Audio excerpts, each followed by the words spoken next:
सर्वांचं turning points online education प्लॅटफॉर्मवर मी मनापासून पुन्हा एकदा हार्दिक स्वागत करतो.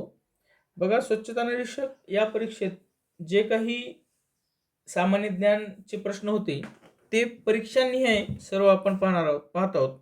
आतापर्यंत 2-3 परीक्षेचे तुम्हाला उपलब्ध करून दिलेले आहे. आज जे आहे जे विश्लेषण पाहणार आहोत ते आहे पिंपरी चिंचवड महानगरपालिका भरतीमध्ये जे झालेलं आहे एसआयचा, आणि त्याचा सध्या जी कोर्टमध्ये केस चालू आहे बहुतेक PCMC का पुण्याची चालू आहे. तर त्या अनुषंगानं या पेपरचा पॅटर्न कसा होता सामान्य ज्ञानचा, ओन्ली सामान्य ज्ञानचा, ते पाहणार आहोत.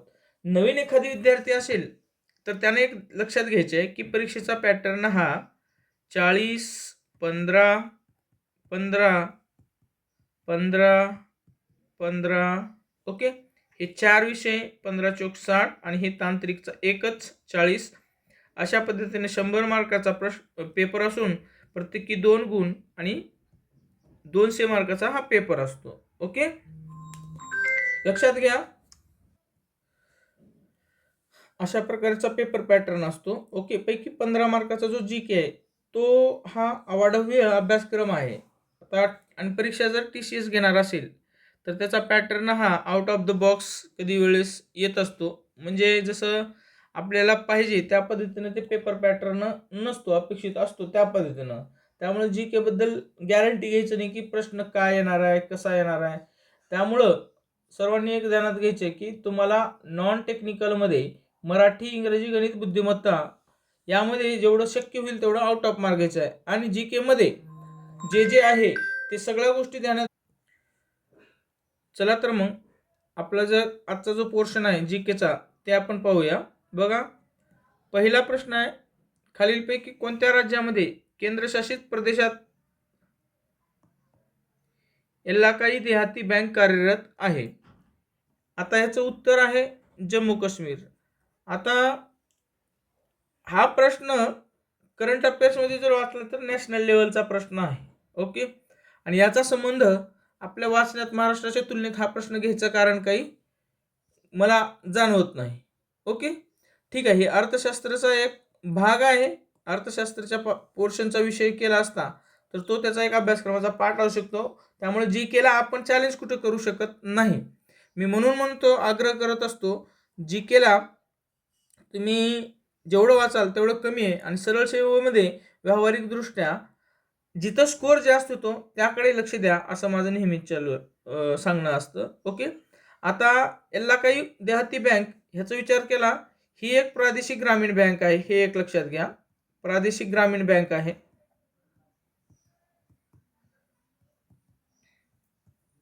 आणि ही जम्मू काश्मीर राज्यामध्ये विशेष करून आहे. आणि याचं स्पॉन्सर किंवा प्रायोजकत्व जे आहे कोणत्या बँकेकडे आहे तर SBI कडे आहे. ओके, आता ग्रामीण भागात कृषी व अन्य लघु उद्योगांना कर्ज पुरवठा करणे हे या बँकेचं मुख्य उद्दिष्ट आहे. ते अर्थात बऱ्याच बँकेचं उद्दिष्ट असतं, त्यामुळे ह्याच्यात काही नवल असं काही नाही. त्यानंतर आपला पुढचा प्रश्न आहे, पालघाट आणि विलोन जिल्ह्यातील केरळच्या समुद्रकिनारच्या वाळूमध्ये कशाचा जगातील सर्वात मोठा साठा आहे? तर याच्यावरती प्रश्न यायला अपेक्षित होतो आणि बातमी ही मोठी होती त्यावेळेस, कारण ना हा जो मुद्दा आहे तो एकदम म्हणजे संवेदनशील म्हणा किंवा एखादी प्रगती आपल्या भारताची प्रगती किंवा विकसित भारत होण्याच्या दृष्टीने आहे. मग ह्याच्यामध्ये जे आहे जगातील समृद्ध साठा कोणता सापडला तर ते सापडला मोनोझॉइट. कोणत्या ठिकाणी सापडलाय? केरळच्या समुद्रकिनारी. ओके, केरळच्या समुद्रकिनाऱ्यावरील, आणि त्यातल्या त्यात या दोन ह्याच्यामध्ये उल्लेख केलेलं पलक्कड किंवा पालाघाट. आता कसं आहे, पलक्कड यालाच पालाघाट असं म्हणतात, पालघाट, आणि कोल्लम, क्विलोन. आता हा पेपर तुम्हाला मी सांगतो ज्या वर्षी झालाय त्या वर्षाच्या अनुषंगानं एकदम योग्य दिशेने त्यांनी प्रश्न घेतलेले आहेत. ओके, ठीक आहे, येथे जे काही सँड आहे, वाळू आहे, त्याच्यामध्ये मोनोझाईट हा खनिज आहे ते सापडला. आणि ते काय आहे, इथं जगातील सर्वात समृद्ध साठा आहे आणि सर्वात मोठा समृद्ध साठा या ठिकाणी सापडला. ह्या मोनोझाईटचं काय आहे, मोनोझाईटचं काय बेनिफिट आहेत किंवा फायदे काय आहेत? मोनोझाईट हे थोरियम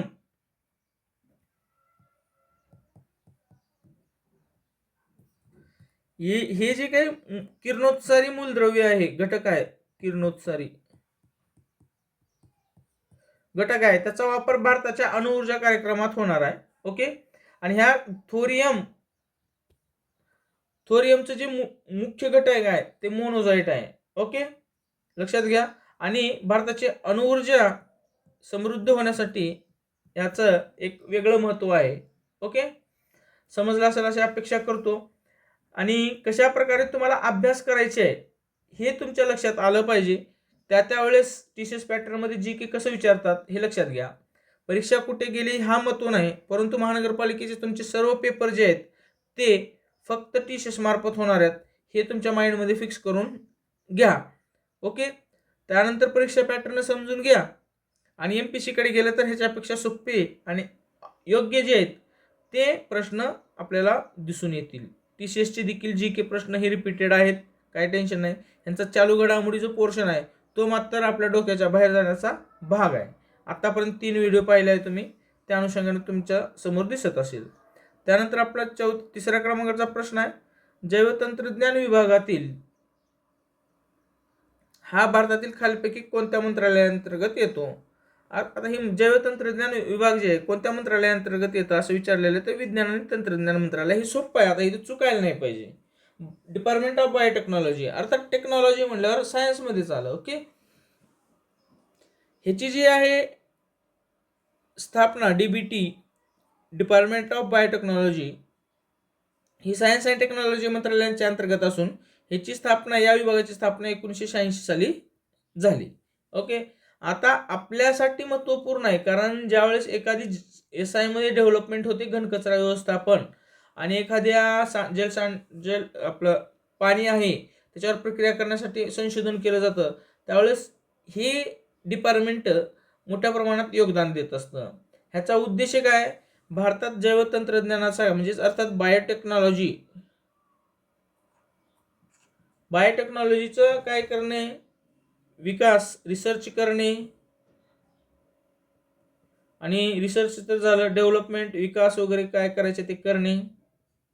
अप्लाइड प्रश्न पण तुम्हाला येत असतात. ओके, आणि त्याचा विविध क्षेत्रात वापर करणे, जसं शेतीमध्ये आहे, हेल्थ आहे, एन्व्हायरमेंट आहे. म्हणून आपल्यासाठी ही science and technology environment department आहे. तुम्हाला मी सांगतो, ज्यावेळेस अभ्यास करत असताना सायन्स अँड टेक्नॉलॉजी, आयुष मंत्रालय, त्यानंतर आणखीन एक एन्व्हायरमेंट, हे जे खाते असतात त्यांची वेबसाईट तुम्ही बघत राहा.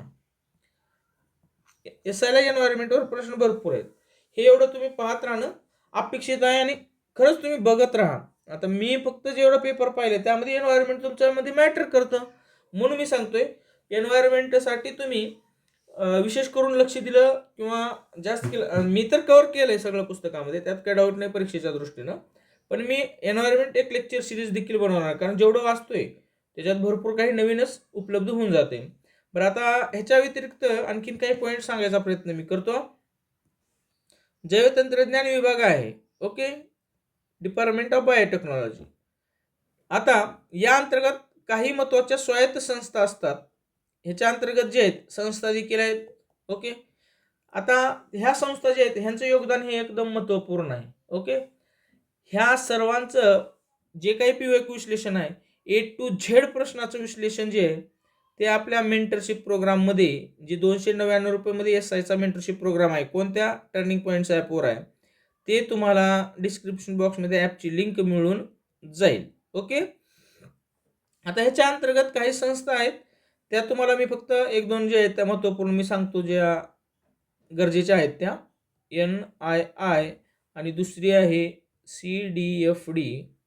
आता NII, national institute of immunology, याचं विस्तारित रूप आहे नॅशनल इन्स्टिट्यूट ऑफ इम्युनॉलॉजी. आणि सेंटर CDFD या centre for DNA fingerprinting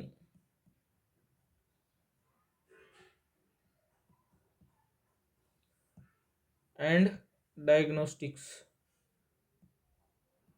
okay, हे 2 डिपार्टमेंट तुम्हाला सांगून देतो. आता तुम्हाला जास्तीत जास्त नाही तर मुख्यालय वगैरे विचारतात, विस्तारित रूप विचारतात, ह्याची जी स्थापना आहे ती 1981ला झाली. आणि ठीक आहे, ह्याचं मुख्यालय जे आहे, ह्याचं मुख्यालय काय आता मला आठवत नाही बरोबर, परंतु DVDच्या खाली याची स्थापना झालेली आहे.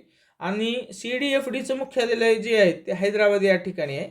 आता ह्याचं DNA च्या संदर्भात जे आहे संशोधन करणं किंवा एखादी गुन्ह्यामध्ये मदत करणं, ह्या गोष्टी या अंतर्गत केलं जातं, हे एक लक्षात ठेवायचे आहे.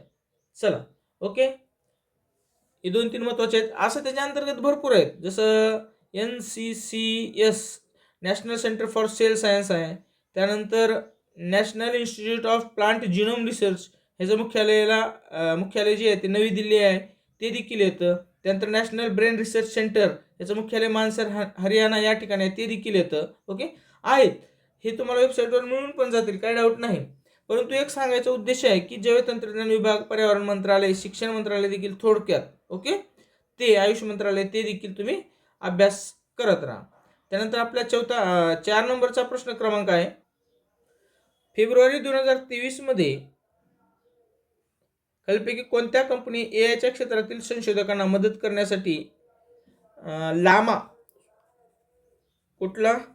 लामा नावाच्या मोठ्या लँग्वेज मॉडेलवर आधारित चॅटबॉट विकसित केले? आता हा प्रश्न तत्कालीन चालू घडामोडीशी संदर्भात आहे. तो भविष्यात येईल का? तर मे बी आला तर ह्याचं येऊ शकतो, कारण हे काही शाश्वत आहे. आता ही जी आहे लामा, ही एक लँग्वेज आहे आणि ह्याचं विस्तारित रूप तुम्ही लक्षात राहू द्या, large language model Meta AI. आता हे जर विस्तारित रूप असतं तर आपलं उत्तर जे आहे मेटा हे उत्तर आलेलं असतं. AI वर येणाऱ्या काळामध्ये करंट अफेअर्सच्या मार्फत असो की एक अभ्यासक्रमाचा पार्ट असो, तुम्हाला प्रश्न दिसतील, ह्यात काही शंका नाही. आणि एन्व्हायरमेंट किंवा SIच्या ह्याच्यामध्ये देखील एक मोठ्या प्रमाणामध्ये AIचं महत्त्व आहे, हे देखील लक्षात ठेवा. ChatGPT ज्यावेळेस लॉन्च झालं, ChatGPT, त्यावेळेस तुम्ही पाहिलं प्रश्न त्यावर आलता आणि हे ओपन AIनं विकसित केलेलं आहे. त्याचं प्रमुख कोण आहे हे याच्यामध्ये टाका. त्यानंतर बार्ड किंवा त्याला आता सध्या जेमिनी वगैरे असं म्हटलं जातं, जेमिनी देखील आहे, ते गुगलनं विकसित केलेलं AI आहे. ओके, मेटाच्या मालकीच्या ज्या कंपन्या ज्या वेळेस आल्या त्यावेळेस मेटाच्या मालकीच्या कंपनी फेसबुक होती, त्याचा मालक कोण आहे? मार्क झुकरबर्ग, त्याच्यावर प्रश्न आला होता. आता मेटा फेसबुक अगोदर जे नाव होतं ते आता मेन कंपनी झाली मेटा, त्याच्या अंतर्गत फेसबुक आहे, इंस्टाग्राम आहे, त्यानंतर व्हॉट्सअप आहे. ओके, अशा प्रकारच्या एक सोशल मीडिया प्लॅटफॉर्मवर प्रश्न हे नियमित आणि सातत्याने विचारलं गेलेलं आहे. आणि मग त्यावेळेस ज्यावेळेस आपण एखादी अभ्यास करत असतो सायन्स अँड टेक्नॉलॉजी किंवा विज्ञान सायन्स याच्या संदर्भात, तर तुम्हाला स्वतःहून त्या गोष्टी लक्षात ठेवणं अपेक्षित आहे, कारण प्रश्न हा विचारला जात असतो. त्यानंतर पुढचा प्रश्न आहे, 24 फेब्रुवारी 2023 ते 31 मे 2023 दरम्यान युवा शक्तीच्या भावनेतून आझादी का अमृत महोत्सव साजरा करण्यासाठी भारत सरकारची नेहरू युवा केंद्र संघटना, युवा व्यवहार आणि क्रीडा मंत्रालय युवा उत्सव आणि युवा संवादचे आयोजन करणार आहे. 4 मार्च 2023 रोजी केंद्रीय युवा व क्रीडा व्यवहार आणि माहिती प्रसारण मंत्री डॅश डॅश यांच्या हस्ते त्यांचे औपचारिक उद्घाटन होणार आहे. आता ॲक्च्युली याच्यात प्रश्नच आहे एवढंच की सध्याचे केंद्रीय युवा व क्रीडा व्यवहार आणि माहिती प्रसारण मंत्री कोण आहेत, एवढा तमाशा केला त्यांनी आपला वेळ जावा म्हणून. बाकी त्यावेळेस जर कोणी असेल त्याचं उत्तर तुम्हाला माहिती पाहिजे. आणि आता कोण आहे, आता सध्या जर विचार केला तर अनुराग सिंह ठाकूर आहेत, ह्याच्या उत्तरात बदलले जाते. आताचे कोण आहेत हे तुम्ही सगळे बघायचे. ओके, धर्मेंद्र प्रधान CGPच्या आंदोलनामुळे यांनी राजीनामा दिला, शिक्षण मंत्री आता दुसरे झालेले आहेत. ज्योतिराज शिंदे कोणत्या पद आहे हे सगळं बघून घ्या तुम्ही. मिनिस्ट्री म्हणजे याचा अर्थ काय, मी अगोदरही सांगितलं तुम्हाला टेलिग्रामवर वगैरे. आता ज्यांना माहीत नाही सर्च करायचं, आरोग्य एक्झाम खास आरोग्य एक्झाम हे टेलिग्राम चॅनल सर्च करा. 35-36 हजार सबस्क्रायबर असलेलं दिसेल, आपलं कमी आहे, आरोग्यासाठीच आहे खास. तिथं तुम्हाला अगोदरही सांगितले, जर तुम्ही बघत गेलं की कुठल्याही परीक्षेच्या अगोदर मंत्रिमंडळ जे आहे, कुठलं मंत्रिमंडळ, स्टेट आणि सेंटर हे वाचूनच जायचं. आणि प्रश्न अशा वेगवेगळ्या परीक्षा देत असल्यावर अशा गोष्टी करणं हे भाग आहे. स्टॅटिक जीकेचा पाठ झाला. त्यानंतर तुम्हाला दिनविशेष जे आहे ते देखील वारंवार अभ्यास करायचं मी तुम्हाला सांगितलेलं आहे आणि तशी विनंती नेहमीच करत असतो. ओके. आपल्या मेंटरशिप प्रोग्राममध्ये यावर विशेष करून टेस्ट जे आहे खास फोल्डर दिनविशेषचाच बनवून त्यावर आपण ते बनवणार आहोत. आरोग्य विभागामध्ये तर दिनविशेष आवडीचा भाग आहे. जसं कर्करोगवार आहे, एड्स आहे, अतिसार, ORS हे असल्या सगळ्या गोष्टीवर प्रश्न आहे. ओके. आता ह्याच्यात जे जे काही आलेलं आहे, आझादी का अमृत महोत्सव जे आहे त्याबद्दल तुम्हाला मी सांगतो. आझादी का अमृत महोत्सव जे आहे त्याचा उद्देश जे होता ते म्हणजे आपल्या पूर्वजांनी किंवा आपल्या स्वातंत्र्य मिळवण्यासाठी जे स्वातंत्र्य सैनिक होते किंवा क्रांतिकारक होते त्यांच्या स्मृतींना उजाळा देणे आणि आपल्यामध्ये देशभक्तीची भावना निर्माण करणे हे ह्यामागचा उद्देश होता. 15 ऑगस्टच्या दरम्यान हर घर तिरंगा हा देखील जो आहे उपक्रम, राष्ट्रीय उपक्रम राबवला होता हे तुम्हाला माहिती आहे. ओके. बस एवढं आहे. त्यानंतर आपला 5व्या क्रमांकाचा प्रश्न संपलेला आहे आपला.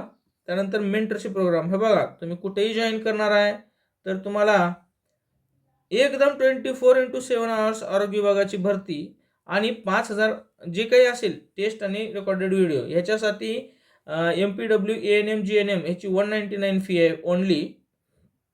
SIचे मात्र 299 रुपये हे सांगितलं आहे. बाकीचे 149च आहे. तर तुम्ही ते कोर्स जॉईन करू शकता. तलाठीसाठी एकदम बेस्ट PYQ तुम्ही टेस्ट कुठेही जॉईन करा, पण 199 मध्ये 5,000 PYQ MCQचा सराव एकदम सटीक पद्धतीनं करून घेणार आहोत. जर काही असेल तर याच्यावर संपर्क करू शकता. आणि आरोग्य गट ऑफर जाहिरात येण्यापूर्वी 99 रुपयेमध्ये आहेत. ते टेस्ट आहेत, कारण आता सध्या आपलं 100चं टार्गेट आहे, परंतु 25-30 तरी टेस्ट आरामात तिथं अपलोड झालेले आहेत विषयानुसार. ओके. अभ्यासक्रमानुसार परीक्षेच्या पूर्वी देखील तुम्हाला टेस्ट उपलब्ध होऊन जातील. त्यानंतर आता पुढचा प्रश्न आहे, खालीलपैकी कोणाला होम रूल चळवळीचे नेते मानले जाते. प्रश्न हा सोपा आहे. आता हे चुकलं पाहिजे का तुमच्याकडून? नाही चुकलं पाहिजे. आता तुम्ही बरेच अनुभवी विद्यार्थी आहे, ते खूप दिवस झाला अभ्यास करताय तुम्ही, बरोबर आहे का नाही? काही विद्यार्थी MPSCचे इकडे वळल्यात, त्यांच्यासाठी हा प्रश्न चुकलाच नाही पाहिजे. आता ह्याचं उत्तर साहजिकच आहे, तुम्हाला पर्याय बघून लगेच पर्याय न बघता देखील उत्तर आलं पाहिजे. ते आहे बाळ गंगाधर टिळक. आता उत्तर कसं दिलं त्याने बघा, ज्यांना आपण लोकमान्य असं ओळखलं जातो, लोकमान्य टिळक या नावानं ओळखतो, लोकमान्य टिळक, आणि नंतर आहेत ॲनी बेझंट, हे जे आपलं उत्तर आहे. आता होम रूल चळवळीची सुरुवात जी झाली ती 1916ला झाली आणि याचे जे नेते मानले जातात ते लोकमान्य टिळक आणि ॲनी बेझंट. आता होम रूल ह्याचा अर्थ काय? स्वशासन. आणि ह्याचा आधार काय आहे? आधार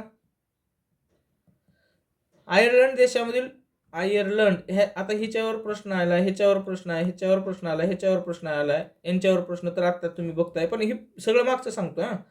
आता फक्त वाचन जास्त आहे म्हणून मला माहिती आहे की प्रश्न आला होता. आयर्लंड देशामधील होम रूल चळवळीच्या धर्तीवरती इथं घेतलेला आहे. होम रूल म्हणजे स्वतःचं शासन, स्वराज्य. ओके. आता लोकमान्य टिळकांनी एप्रिल 1916 मध्ये पुण्यामध्ये इंडियन होम रूल लीगची स्थापना केली. इंडियन होम रूल लीगची स्थापना केली. इंडियन होम रूल लीगची स्थापना केली. ओके, लक्षात येते. आता ॲनी बेझंट यांच्या संदर्भात जर विचार केलं, ॲनी बेझंट यांच्या संदर्भात जर केलं तर त्यांनी सप्टेंबर 1916 या साली मद्रास, तत्कालीन मद्रास आता चेन्नई या ठिकाणी इंडिया होम रूल लीगची स्थापना केली. ओके. पुन्हा या दोघांनी एकत्र येऊन या मागणीला एक नॅशनल, राष्ट्रीय स्वरूप देण्याचं काम केलं. ओके. म्हणून ह्या दोघांचा संबंध, आणि ह्याच्यावर प्रश्न खूप वेळेस आलेला आहे आणि हे ज्या पुढे बी येणार इतिहासच्या बाबतीत विचार केला तर हे एक मोठं म्हणजे काय म्हणतात त्याला, घटना जे इतिहासामध्ये आहे. ओके. त्यानंतर आता पुढचा प्रश्न आहे, चंद्रा बिडकीन हे औद्योगिक क्षेत्र कोठे आहे? तुम्हाला मी एक सांगतो, हा प्रश्न एकदा नाही कमीत कमी 10 ते 15 वेळेस आलेला आहे. आता 10 ते 15 वेळेस म्हणजे आता तुम्ही वेगवेगळ्या परीक्षेची तयारी करताय, पोलीस भरतीच्या ह्याच्यामध्ये आलेला आहे, आरोग्य विभागाचं काही आठवत नाही, परंतु आणखीन कुठल्या तरी परीक्षेमध्ये ते आलेलं आहे. 5 ते 7 वेळेस तर सहज आलेला आहे. ओके. आता हा प्रश्न चालू घडामोडीच्या संदर्भात जरी असला तर तो आता कायमस्वरूपी काय झालेला आहे, एक आपल्या अभ्यासक्रमाचा पार्ट झालेला आहे. आता सेंद्रा बिडकीन ह्याच्या संदर्भात जर विचार केला तर सेंद्रा बिडकीन इंडस्ट्रियल एरिया असं विस्तारित रूप त्याचं तुम्ही गृहीत धरा. ओके. आणि हे छत्रपती संभाजीनगरला आहे. कुठं आहे? छत्रपती संभाजीनगर. ह्याला पूर्वीचं नाव जे म्हणलं, छत्रपती संभाजीनगर म्हणजे पूर्वीचं औरंगाबाद असं नाव होतं.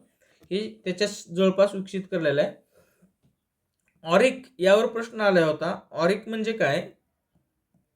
आता त्यावेळेस बरं का, औरंगाबाद इंडस्ट्रियल सिटी ओके, असा प्रश्न आलेला आहे. ह्याचे दोन भाग आहेत. सेंद्रा एक वेगळा आहे, प्रकल्पाचे दोन भाग, आणि बिडकीन हे दोन औद्योगिक वसाहत आहेत. MIDC ऑटोमोबाईल, इलेक्ट्रॉनिक्स, इतर मोठ्या उद्योगांचे हे प्रमुख केंद्र आहे. ओके, लक्षात येते. अपेक्षित प्रश्न आहे आणि चुकायला नको. यावेळेस देखील कोणाचं चुकलं असेल तर त्याची सिली मिस्टेक झाली असं म्हणून समजा. आता DMIC ह्याचा अर्थ काय? Delhi Mumbai industrial corridor.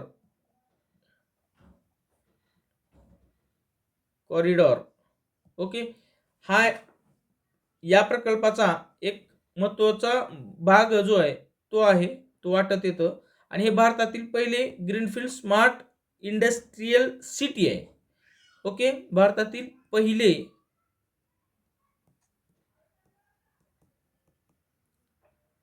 Greenfield smart industrial city आहे. ओके, लक्षात घ्या. हा देखील प्रश्न चुकायला नाही पाहिजे.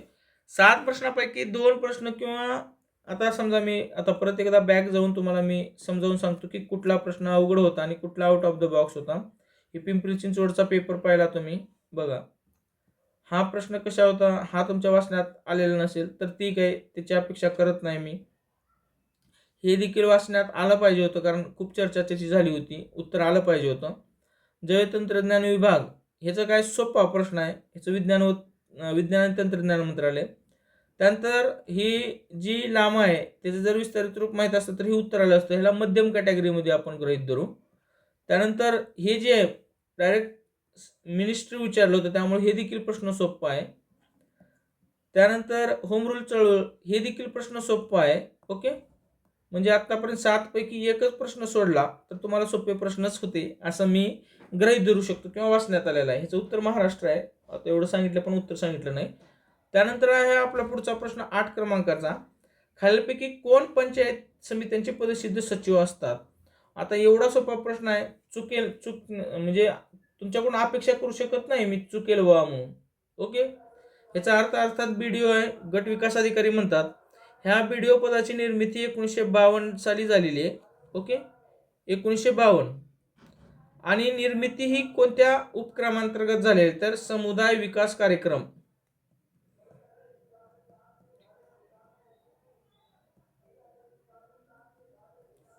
या अंतर्गत झालेली आहे. ह्याची निवड जी होती ती MPC मार्फत होती. नेमणूक राज्य शासन करत असतं.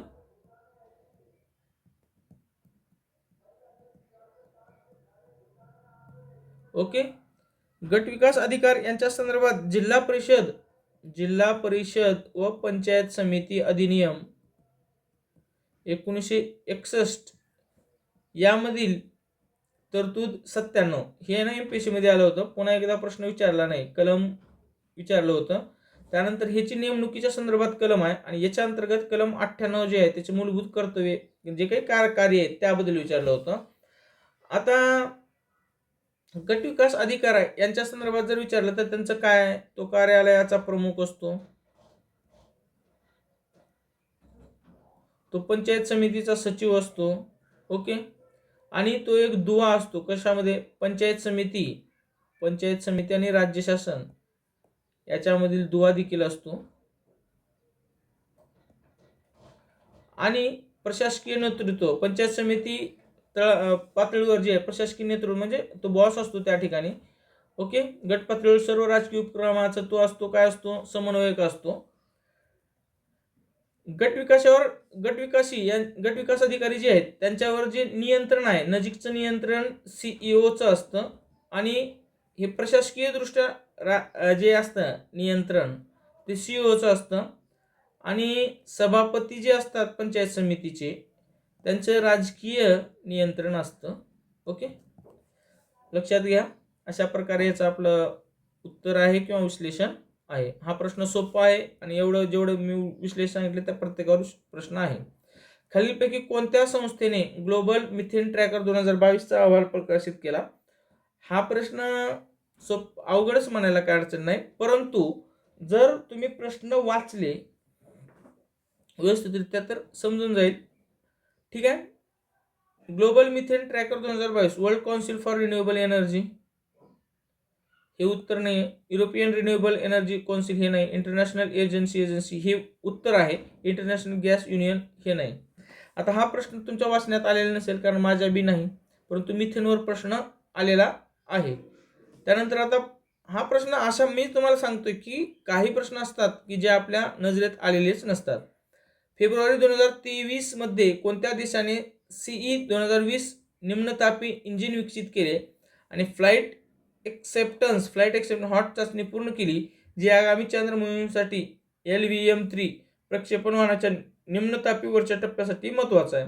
याचा अर्थात उत्तरच भारत यायला पाहिजे होतं, कारण ह्याच्यासाठी चांद्र मोहीम जी आहे ती भारतच करत आहे. ओके, आणि चांद्र मोहीम आपली असल्यामुळं इस्रो जी कंपनी आहे ती सगळ्या गोष्टी करत आहे, प्रयत्न करत आहे. ओके, त्यामुळेच उत्तर भारत. आणि अशा प्रकारचे प्रश्न जे आहेत ते कॉमन सेन्सनं सोडवणं अपेक्षित आहे. ओके, त्यानंतर प्रश्न हे पुस्तक आहे. तुम्हाला TCS पॅटर्ननुसार झालेल्या प्रश्नाचं वन लाईनर स्वरूपात वाचायचं असेल तर हे सगळ्यात बेस्ट आहे. अगोदर हे वाचा, मग पुन्हा संदर्भ ग्रंथ तुम्ही वाचू शकता. अंगणवाडीसाठी देखील उपयोगी आहे. अंगणवाडीसाठी हे पुस्तक आहे. तुमच्या ताईला वगैरे तुम्ही सांगू शकता. आरोग्य विभाग तांत्रिक डायरी 1 नंबर पुस्तक आहे MPW साठी. ओके, ANM साठी आणि आरोग्य निरीक्षकसाठी. त्यानंतर आरोग्य प्रश्नसंच कोणताही घेणार आहे, परंतु सगळ्या डिपार्टमेंट आरोग्य प्रश्नसंचचा विचार करता हे सगळ्यात बेस्ट आहे. सगळं डिपार्टमेंट महानगरपालिका, नगर परिषद, DM, AR, रेल्वे, जिथं जिथं आरोग्य विभाग आहे, आरोग्य विभागाशी निगडीत पद येतात त्या सगळ्याचे प्रश्नसंच मी यामध्ये घेतलेला आहे. ओके, सगळं याच्यामध्ये इन्क्लूड केलेलं आहे.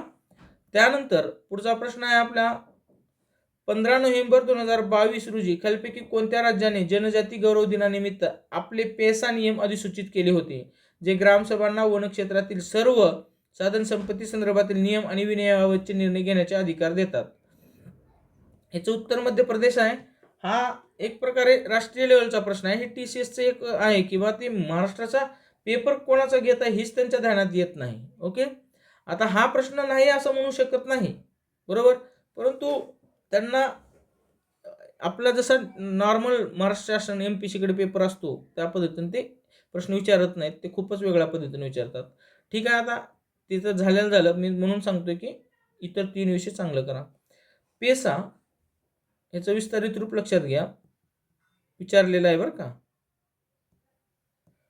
Panchayat extension to scheduled areas. Okay,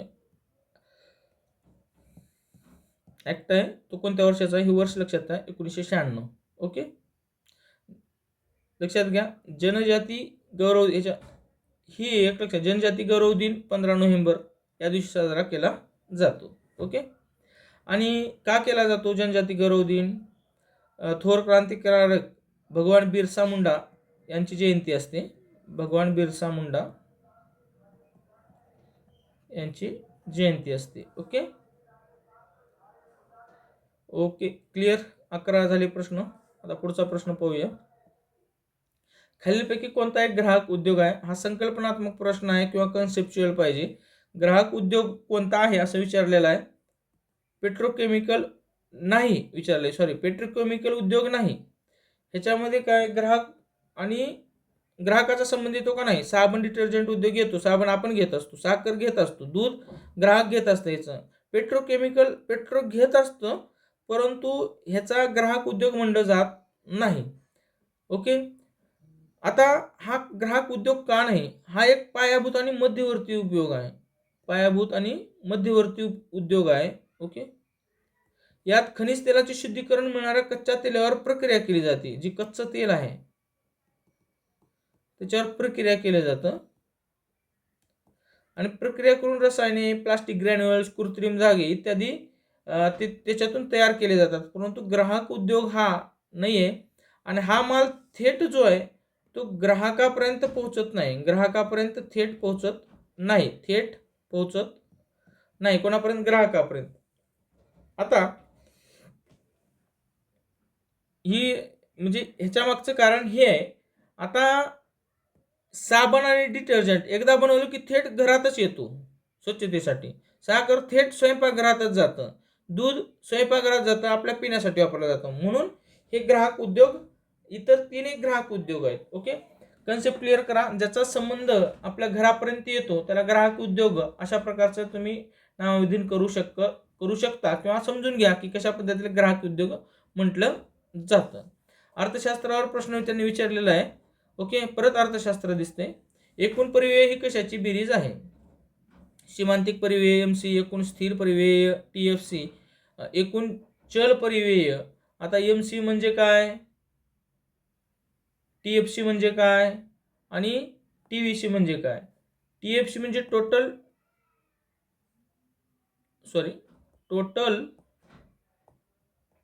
fixed cost. TVC म्हणजे टोटल व्हेरिएबल कॉस्ट. ओके. आपल्याला विचारलेले की कशाची बेरीज आहे असं विचारलेलं आहे. आपलं उत्तर आहे बी आणि सी, टीएफसी अधिक टीव्हीसी याचा संबंध आहे. हे प्रश्न अर्थशास्त्र ज्याचं पीएचडी झाले त्यालाच उत्तर येईल. मला तर काही माहिती नव्हतं ज्यावेळेस वाचलं त्यावेळेस. तुम्हाला माहिती असेल तर कमेंट बॉक्समध्ये नक्की सांगा. ओके. टीसी म्हणजे टोटल कॉस्ट. टीसी म्हणजे टोटल कॉस्टची बेरीज आहे. TC is equal to TFC plus TVC. Okay.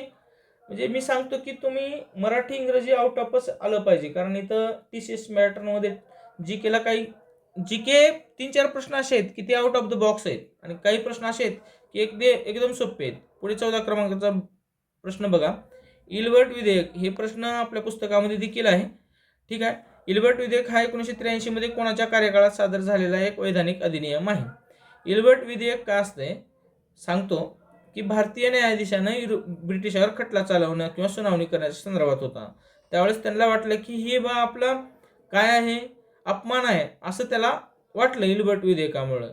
हे विधेयक जे आहे ते Lord Ripon, viceroy Lord Ripon यांच्या कारकिर्दीत आलं होतं. स्थानिक स्वराज्य संस्थांचे जनक वगैरे आपण ज्यांना म्हणतो. ओके. आता लॉर्ड रिपनच्या, व्हाईसरॉय लॉर्ड रिपन यांचे कोण होते? हे कायदेशीर सल्लागार होते. कोण? इल्बर्ट. त्यांचं नाव जे होतं कायदेशीर सल्लागार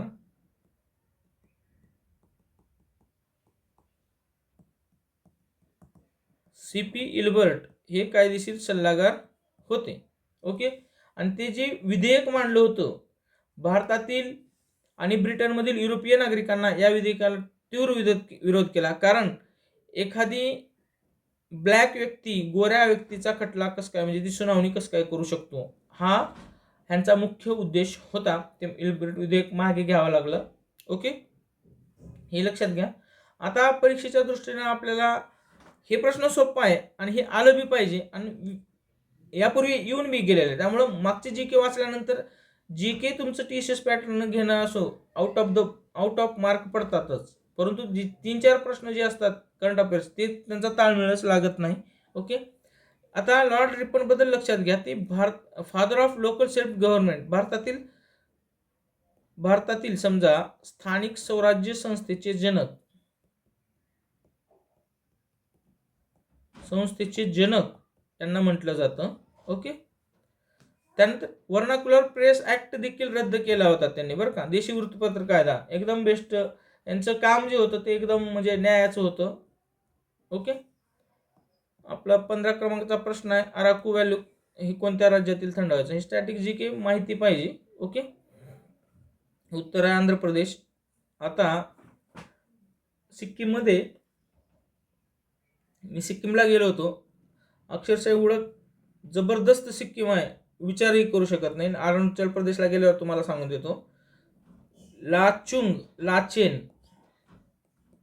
लाचुंग आणि लाचेन ह्या 2 ठिकाणी तुम्हाला जाण्यासाठी ते काय लागतो, परवाना वगैरे घ्यावा लागतो. काय एवढं खर्च येत नाही, 4,500-5,000 2 दिवस जाऊ शकता. पण हाय अल्टिट्यूड असल्यावर तुम्हाला ऑक्सिजन वगैरे ते सोबत घेऊन जा तिथं. पण जर तुम्हाला स्वित्झर्लंड बघायचं असेल आणि योग्य जर सीझन आलं आणि क्लॅरिटी जर आली, भारतातलं स्वित्झर्लंड लाचुंग आणि लाचेनला तुम्हाला बघायला भेटेल. ओके. पेमयांगतसे तिथं रवांगला आहे, थंड हवाचं. नथुला पास भारत चीनची बाउंड्री, त्या ठिकाणी गेलो होतो. ओके. काय तिथं तुम्ही जाऊन बघू शकता भारताच्या बॉर्डरवर कसे लोक राहतात, तुमचे पाय गुठून जातात, अशा प्रकारचं आहे ते. पण एवढं सुंदर सिक्कीम आहे. गंगटोक तर तुम्हाला असं वाटेल की कुठल्या तरी फॉरेन सिटीमध्ये. तुम्हाला एक कागद म्हणजे कुठल्याही प्रकारचा कचरा आणि ड्रायव्हिंग डिसिप्लिन, एक नंबर डिसिप्लिन गाडी चालवण्याची. कोण इकडे घुसत नाही, घुसलं तर आपल्याकडले जे सिक्कीम सोडून आहेत हेच लोक. ड्रायव्हिंगची शिस्त अजिबात तोडत नाहीत ते. एवढं बेस्ट आहे, एवढं होस्ट चांगल्या पद्धतीने करतात. परंतु तुम्हाला तिथं जायचं असेल तर एकतर NGP आहे. आता आपला विषय झाला म्हणून नॅशनल जलपौगडी जे आहे, बागडोगरा हे आहे एअरपोर्ट. इथं गेल्यानंतर इथं काय जाऊ नका. NGP पासून जर तुम्हाला डायरेक्ट ह्याला जायचं असेल सिक्कीमला, अगोदर गंगटोकला जा, तिथून स्वतःहून पॅकेज वगैरे घ्या, तिथं चौकशी करून कमी पैशामध्ये मिळेल. जा, नोकरी लागली व्हिडिओ बघून तर जा, सरांनी आठवण करून दिली होती असं तुम्हाला लक्षात येईल. आता अरुणाचल प्रदेशमध्ये तवांग आहे, ह्याच्यावर प्रश्न आलेला आहे. लाचेनवर प्रश्न आलाय. नथुला पासवर प्रश्न आलेला आहे. केरळमध्ये जर विचार केला तर मुन्नारला 2-3 दिवसाचा स्टे ठेवा. लग्न झाल्यानंतर तिकडेच जा तुम्ही वाटलं तर. पण मुन्नारला एक नंबर आहे. पण जाताना तुम्हाला बाय रोड जर जाल, बाय रोड, ती जी कर्व रोड आहे आणि ती जी चहाचे पत्ते आहेत ते बघून तुमचे डोळे असं एकदम एक्साइटेड होऊन जातील. ओके. त्यानंतर वायनाड देखील आहे. वायनाड येथे भूस्खलन झालं होतं, राहुल गांधी यांचा मतदारसंघ आहे, लोकसभा मतदारसंघ. ओके. मुन्नार देखील एकदम सुंदर आहे. उटी किंवा मुन्नार ह्या दोन्हीपैकी एक वेळेस जाताना एकतर उटी ठरवा, एकतर मुन्नार ठरवा. दोघांमध्ये डिफरन्स काही नाही. उटीपेक्षा जबरदस्त काय मुन्नार आहे. ओके. 2-3 दिवस लागत आहे. जास्त पैसा ॲक्टिव्हिटीजलाच खर्च होते, ते काही करत बसू नका. नेचरचा आस्वाद घ्या. ओके. ठीक आहे. हे सगळ्या गोष्टी समजलं. अराकू व्हॅली हे कोणत्या राज्यातील थंड हवेचे ठिकाण आहे, तर हे आंध्र प्रदेश. ओके. जाऊ एक दिवस आपण बी बघू. ठीक आहे. तुम्हाला सांगायचा उद्देश काय की 4-5 प्रश्न सोडले तर 11 ते 12 प्रश्न तुम्हाला ते आलेले पाहिजे उत्तरामध्ये. बाकी काही शंका असेल तर 89-90-56-13-13 हा संपर्क क्रमांक आहे, त्यावर तुम्ही व्हॉट्सअप करू शकता. ओके. रिप्लाय मिळून जाईल. ओके. व्हिडिओला तर नक्की शेअर करा, सबस्क्राईब करायला विसरू नका. Thanks for watching this video.